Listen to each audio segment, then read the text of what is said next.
Save किया था ना? मैं सिर्फ इसलिए गया था क्योंकि उसने मुझे कॉल किया, that's it. But listen तो.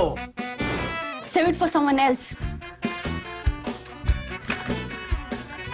जिंदगी में सेव करना जरूरी है, मगर जब बात पैसों की हो, सिर्फ सेविंग से काम नहीं चलेगा। इक्विटी म्यूचुअल फंड्स में इन्वेस्ट कीजिए और अपने सेविंग्स को आगे बढ़ने का मौका दीजिए। Mutual fund investments are subject to market risks. Read all scheme-related documents carefully.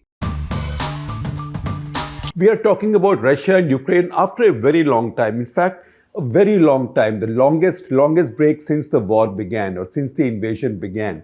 And the important thing is, this time, as we revisit the subject, we are not talking so much about the battlefield. In fact, we are not at all talking about the battlefield, mostly not, some references apart.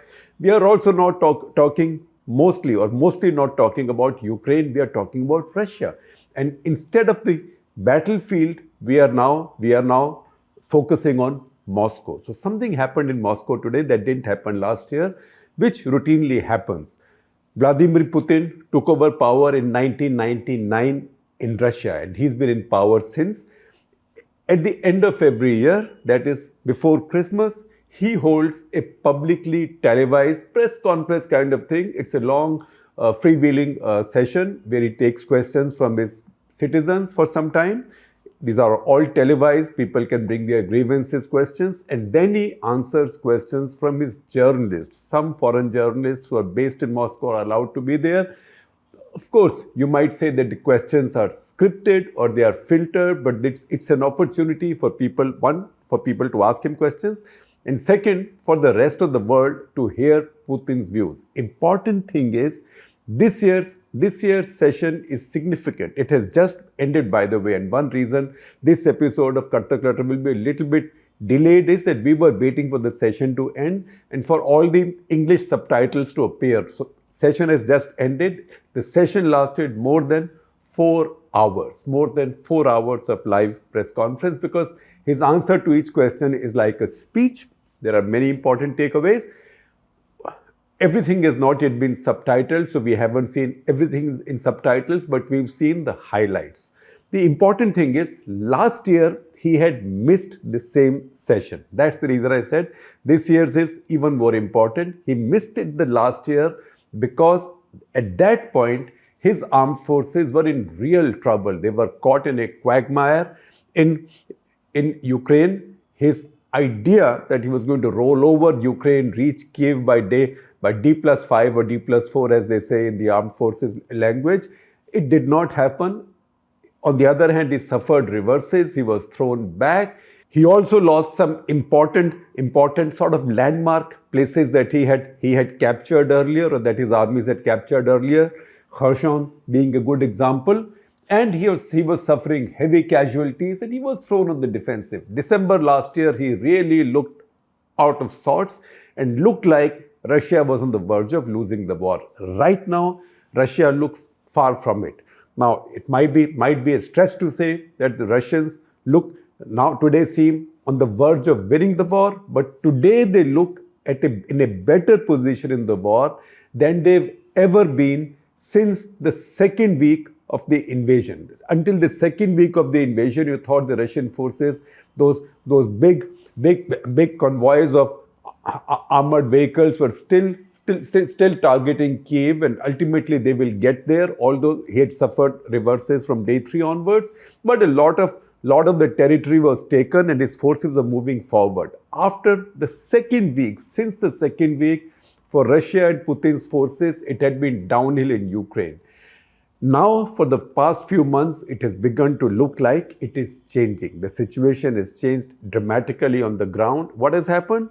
The battlefield has stabilized. The battlefield has stalemated. A stalemate, usually you would say that a stalemate is bad news for the attacker. So in this case, Russia is the attacker. So you would have said, all right, stalemate, so it's bad for the attacker because an attacker had objectives. The defender did not have objectives except to defend themselves. In this case, however, the difference is that 6 months back, it is Ukraine which, now armed with a lot of modern weaponry from the US, from its European allies and backers, it is Ukraine that launched a very major, massive and very ambitious counter-offensive on the Russians. That counter-offensive, it is now widely acknowledged, and also in a lot of the international media that we read from, a lot of the media that we were reading from earlier, and when some of you made critical comments that it looked like we were relying too much on Western media's coverage, and obviously we would do so because almost all of the coverage that comes out comes from what we call as Western media. These are globally respected publications with globally respected journalists, weighty bylines. All right, they can be a view from one side of the fence. That's understandable. You also get some view from the other side, mainly Russian military bloggers, when you can get English translations available. But really, the absence of a free press on the Russian side does sometimes give you one side, the viewpoint of the war from one side. That said, the fact is that even from that side now, the picture is different. So see this Economist cover. This Economist cover actually talked about the possibility of the Russians winning the war. That set the cat among the pigeons, and I will tell you more about it as we go along. After that, there were a bunch of stories in other international publications besides The Economist. There are two more stories. The first is from The Economist. That's the cover that you see on my screen. So The Economist headline says, Putin seems to be winning the war in Ukraine. For now, his biggest asset is Europe's lack of strategic vision. And then it goes on to explain where Europe is faltering, America is faltering, and where Ukrainians have their own internal issues, particularly with rising differences between, and the publicly stated differences, or a spat, I would say, between President Volodymyr Zelensky and his armed forces chief, General Valery Zaluzhny. Valery Zaluzhny in some interview had said that he thinks that there is an impasse on the battlefield. That means nobody is moving anywhere. There's a stalemate. There's an impasse. Impasse is something that politically Zelensky doesn't like. So Zelensky publicly repudiated and upbraided his own armed forces chief. So that's the problem within Ukraine. But there is also a breakdown in the US. In Washington, Joe Biden is not able to get congressional clearance for his $60 billion next round of aid that Ukraine needs desperately. In fact, that's the reason Zelensky has been in Washington asking for it. Republicans are blocking that aid because they have their own conditions. They are saying that they will say okay to this as also for more help for Israel in the war in Gaza if their demands and conditions are met on Biden administration tightening immigration controls on America's southern border so that more people from the southern parts of America cannot come in as immigrants into the US. That's a polarizing political issue in America. All of those factors have made life much tougher for Ukraine, they say, and all of these factors, The Economist says, has made Putin think that he's winning. And there are dozens of stories, and if you Google, you can find all of them. Just Google and say, is Putin winning the war or the state of Russia-Ukraine war? And you will find dozens of links that pop up. But I will share a couple more with you. In the New York Times, Paul Son and Andrew Kramer, and the headline is, as Russia grows in confidence, a new urgency grips Ukraine. And once again, Carlotta Gall in the New York Times, political frictions unsettle Ukraine as it seeks more military support, right? This is also timed with Zelensky's visit to Washington. Now, what's happening on the ground is important to understand first. What has happened is that Ukraine launched this massive and very ambitious counter-offensive. They had trained these brigades to NATO standards for a long time. They were armed to NATO standards. They had new tanks, they had new artillery, they had new rockets, new missiles, and new air defense systems. They launched attacks towards the south, hoping then to cut the Russian forces going into Crimea. And that's how these missile attacks from the Ukrainian side started on the Kerch Bridge. That is the bridge that connects the Crimean Peninsula with the Russian mainland. So the idea was to put Russian forces under pressure there. What Ukraine also did was, their NATO advisors and American advisors might have wanted them to only focus on the south, if you look at the map. What Ukraine did, on the other hand, was they also attacked not just in the south, but also towards the north and center, and also the eastern side from there. In the process, the attacking forces got divided because maybe the Ukrainians got too ambitious, or maybe the Ukrainians thought that they could not ignore that region, because if they focused only on one region, then Russians also had their forces all across the frontier. So they could come in, they could launch a counter from there. In the process, one of the reasons is that Ukrainian forces got divided. In any case, the upshot is that Ukrainians made very little advances, if any at all, like 200 meters in a day, 300 meters in a day. That after they had lost nearly 20% of their territory, and Ukraine is a very large country. Each one of those advances, each one of those days of advances, 200 meters, 300 meters, maybe someday 400 meters on a good day for them, they lost hundreds of people, because one more fact has now come true, is now showing up in this war, which is that when two sides are about evenly matched, or two sides at least have heavy firepower, then it is much easier to defend territory than to take territory. So the Russians took territory in the very beginning when the Ukrainians were not ready. They took territory in the very beginning. Now they are not taking any more territory. They've tried to take some territory in a place called Avdiivka. See it on your maps. Avdiivka, and Russians have been battering their heads against this and losing about 900 soldiers a day. That is again something I read on international media and on OSINT, open source intelligence handles as well. And yet they are not able to make progress there. So you can see that it's very difficult to take any territory when both sides are well entrenched. What's happened on the battlefield now is that Ukraine, after 6 months of trying to push the Russians back and to, from their point of view, hopefully delivering a decisive punch against the Russian forces, they have stalemated and they've decided now to dig in defense. So this winter, once again, Ukrainians are digging in for defense instead of attacking.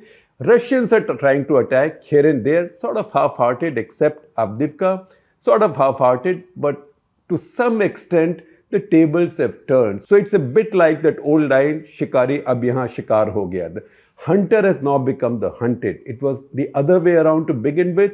The Russians were the hunters and they became hunted as the Ukrainians pushed them back because of the big mistakes that the Russians made early on in the war, out of overconfidence or out of incompetence or whatever it might be. Now, because Ukraine's counteroffensive has failed and Russians have brought in new firepower, they're getting a lot more drones from Iran. They've got a steady supply of fresh ammunition because they're burning up a lot of ammunition. They are getting a steady supply of more ammunition from North Korea and some other sources. Kazakhstan is helping. With all of that, Russians are in a position to launch limited attacks across this very large frontier. And the Ukrainians are now digging in defense. And that has caused new doubts to develop in the Ukrainian capital as well. And what happens when things are going well for you, when you are moving ahead, then everybody is together, morale's up, mood's up, everybody's sins are forgiven. But when you are not moving ahead and when you are digging in for defense, having conceded, if not 20%, about 16 to 18% of your territory, then recriminations begin. Then you should have done this, you shouldn't have done this. That kind of stuff begins, and that's how this Zelensky-Zaluzhny public spat has taken place. Now, Vladimir Putin obviously is enjoying this, and that's the reason why last year at this time he was forced to skip this event. I'm sure he would have hated skipping it because the whole world interpreted this as weakness on his part, as an admission on his part that things were really bad for him and he did not want to expose himself to any questioning at all. There were lots of rumors about him, his health, etc. There is a rumor about Putin. In fact, there's a half dozen rumors about Putin every day. That said, this time he's come and spoken. Now, of all the things he has said, I told you that these 4 hours are yet to be fully transcribed or fully subtitled. But from what we have picked up and from the highlights which have been subtitled, I can tell you a bunch of things. Number one, he notices and he sees, and he says so. He notices it and he sees it and he said so, that the Western support for Ukraine is now drying up. And he's not wrong. I told you, Europeans are getting tired and a little bit bored. That is the story, cover story in The Economist, that says that mainly the main reason Putin seems to be winning is the lack of strategic vision on the part of the Europeans. So that is one. First, Western support for Ukraine is drying up. Second, he says, and that's his key statement, and that's the big highlight of his press conference. The second thing he says that the aims of his war have not changed even 0%. So there can be peace if aims of his war are achieved. And what are the aims of the war? Demilitarization and denazification of Ukraine. What that means is a new regime, a new ruling regime in Kyiv, the departure of Zelensky and all the people elected with him, and obviously a pro-Moscow regime, a regime that's a bit like Lukashenko's in Belarus. That's what he wants. If such a thing happens, can you imagine what will be the mood in Poland after that? Because the Polish would think that it is their turn after that. In any case, that is not on the cards right now, but he has now said very confidently that my aims haven't changed. These are my aims. Can there be peace? He says, yes, peace talks. I'm happy to have peace talks, but I will not make any compromise.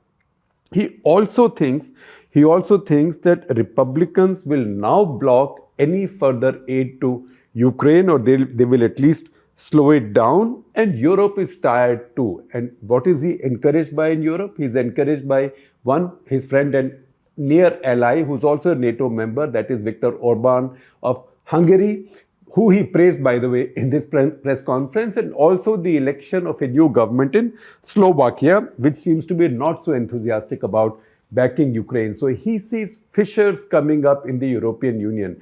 This is also happening on a day when European Union has just begun its large meeting. And that's the meeting all the nations of EU are present. That's the meeting where they will take a call on whether to make the first moves to admit Ukraine into EU or not. That's also a meeting where Viktor Orban has upped the ante. He said that he has the right to veto. Every NATO member has the right to veto. So he has threatened to exercise his right to veto, but at the same time is offered a deal also.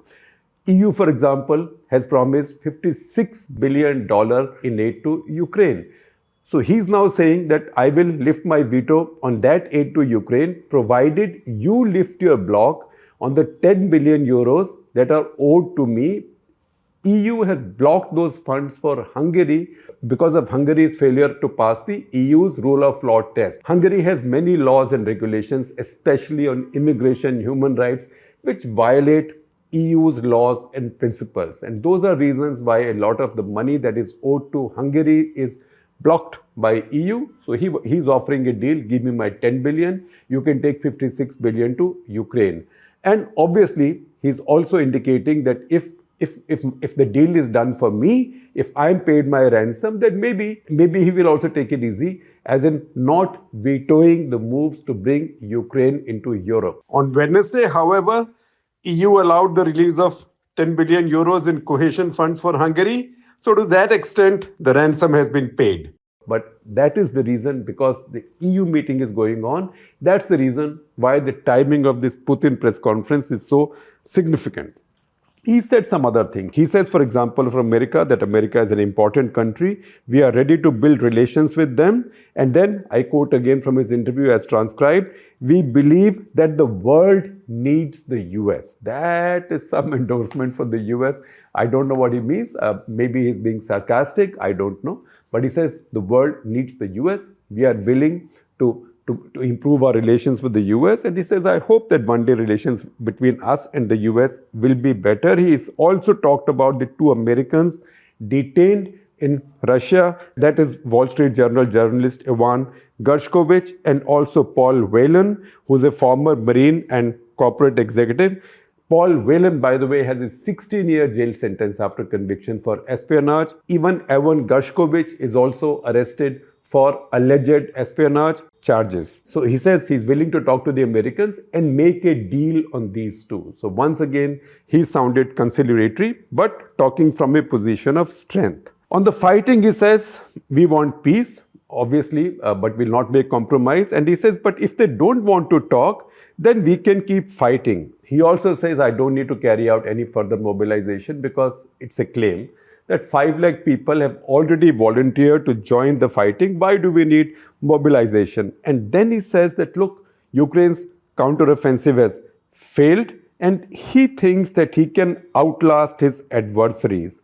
He says Ukrainians are getting freebies, but at some point these freebies can run out, and it looks like they are already starting to run out now. So once again, his assurance comes from, one, the fact that the battlefront is stalemated. He's being no longer pushed back. He can fight a defensive battle. And second, and he thinks that Ukraine's Western allies are tiring out. Also because they are democracies, they have public opinion. In fact, a recent Pew poll in America shows that less than 50% Americans now believe that America is right to give this level of aid and assistance to Europe. That shows a significant decline in American popular support for this policy. So once again, Putin's hoping that public opinion in the Western world, in Europe in general, but in the US in particular, with the prospect of Donald Trump's re-election, as the election campaign begins, Donald Trump looks like the front runner from the Republican side. A lot of the opinion polls now show him ahead of Biden as well.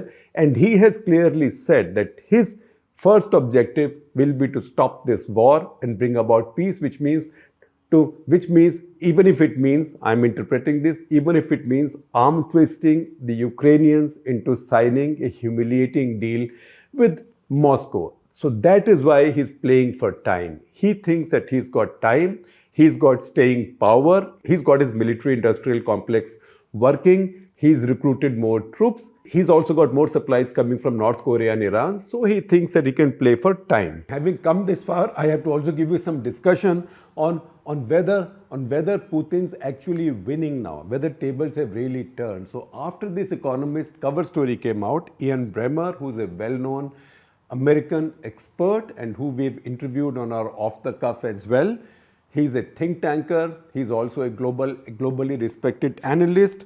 He countered in a tweet, please see that tweet on your screens, he countered the Economist story in his tweet, and he said Putin has, number one, expanded NATO, number two, pushed Europeans to dramatically increase defense spending, 3, faced 11 rounds of unanimous sanctions from Europe, 4, gotten Ukraine invited into the EU, 5, created the most powerful Ukrainian military in Europe.